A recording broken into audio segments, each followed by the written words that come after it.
viewers, welcome to Shenba's Creativity. நம்ம சேனலை subscribe பண்ணாமல் இருந்தீங்கன்னா மறக்காமல் சப்ஸ்கிரைப் பண்ணிக்கோங்க. பக்கத்தில் உள்ள பெல் ஐக்கானை ப்ரெஸ் பண்ணிக்கோங்க. ஃப்ரெண்ட்ஸ், இன்றைக்கி நம்ம உளுந்தங்களி எப்படி பண்ணுறதுன்னு இந்த வீடியோவில் பார்க்கலாம் வாங்க. நம்ம இன்றைக்கி கருப்பு உளுந்து யூஸ் பண்ணி உளுந்தங்களி பண்ண போகிறோம். 4 பங்கு கருப்பு உளுந்தும் 1 பங்கு பச்சரிசியும் எடுத்துக்கிங்க. இன்க்ரீடியன்ட்ஸ் ஒரே கப்பில் அளந்திடுங்க.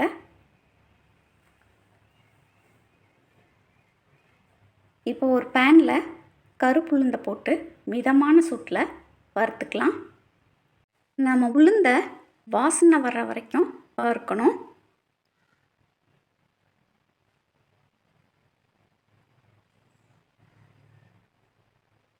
நம்ம வாயில் வச்சு கடித்து பார்த்தோம்னா வறுபட்ட உளுந்து நல்லா பொறுன்னு இருக்கும்.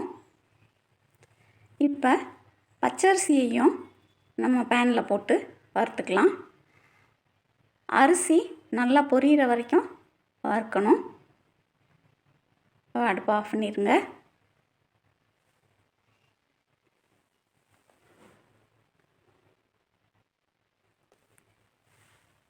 இதை நல்லா ஆற விடுங்க. ஆறின பிறகு மிக்ஸி ஜாரில் போட்டு பவுடர் பண்ணிக்கிங்க. பவுட்ரு பண்ண உளுந்த மாவை நல்லா சலிச்சிட்டு ஏர்டைட் கண்டெய்னரில் ஸ்டோர் பண்ணி வச்சிட்டிங்கன்னா உங்களுக்கு தேவை இருக்கும்போது நீங்கள் யூஸ் பண்ணிக்கலாம்.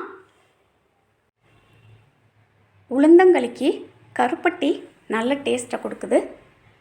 கருப்பட்டியை நல்லா தட்டி எடுத்துக்கோங்க. உளுந்தங்களி பண்ண 1 கப் உளுந்த மாவுக்கு 1 கப் கருப்பட்டி அளவு சரியாக இருக்கும். இந்த களி பண்ணுறதுக்கு தூள் உப்பு 2 பிஞ்ச் தேவைப்படும். ஏலக்காய் பொடி 1/4 டீஸ்பூன், நல்லெண்ணெய் 1 கப். இப்போ 1 கப் கருப்பட்டியை ஒரு பேனில் போட்டு உங்குற அளவுக்கு தண்ணி ஊற்றி பாகா காய்ச்சிக்கலாம். இதுக்கு பதம் எதுவும் தேவையில்லை. கருப்பட்டி கரைஞ்சா போதும். கருப்பட்டியில் தூசி நிறையா இருக்கும். அதனால் கண்டிப்பாக நம்ம ஜல்லடை வச்சு இருக்கணும். 1 கப் கருப்பட்டியை எடுத்து பாகா காய்ச்சிருக்கோம். இதோட 1 கப் வறுத்து அரைச்ச கருப்பு உளுந்த மாவு போட்டுக்கலாம். இதை நல்லா கட்டி இல்லாமல் கரைச்சி விட்டுக்கிங்க. இந்த கருப்பு உளுந்தில் அயன் கண்டென்ட் அதிக அளவில் இருக்கிறனால அனிமிக்காக இருக்கிறவங்க இந்த கருப்பு உளுந்தை சுண்டலாவோ இந்த மாதிரி களியாவோ அவங்க டயட்டில் சேர்த்துக்கலாம். தூள் உப்பு 2 பிஞ்ச், ஏலக்காய் பொடி 1/4 டீஸ்பூன், நல்லெண்ணெய் கொஞ்சம் கொஞ்சமாக ஊற்றி மிக்ஸ் பண்ணணும். கழுத்து வலி, கால் வலி, கை வலி, இடுப்பு வலி பிரச்சனை இருக்கிறவங்க வாரம் 1 நாள் இந்த மாதிரி களி பண்ணி சாப்பிட்டா அவங்களுக்கு ரொம்ப நல்லது. இந்த கருப்பு உளுந்தில் கால்சியம், பொட்டாசிய சத்துக்கள் அதிக அளவில் இருக்குது. கருப்பு உளுந்தை அடிக்கடி நம்ம டயட்டில் சேர்க்கும்போது நம்ம உடம்புல உள்ள எலும்புகள், மூட்டுக்களின் வலிமை அதிகரிக்குது.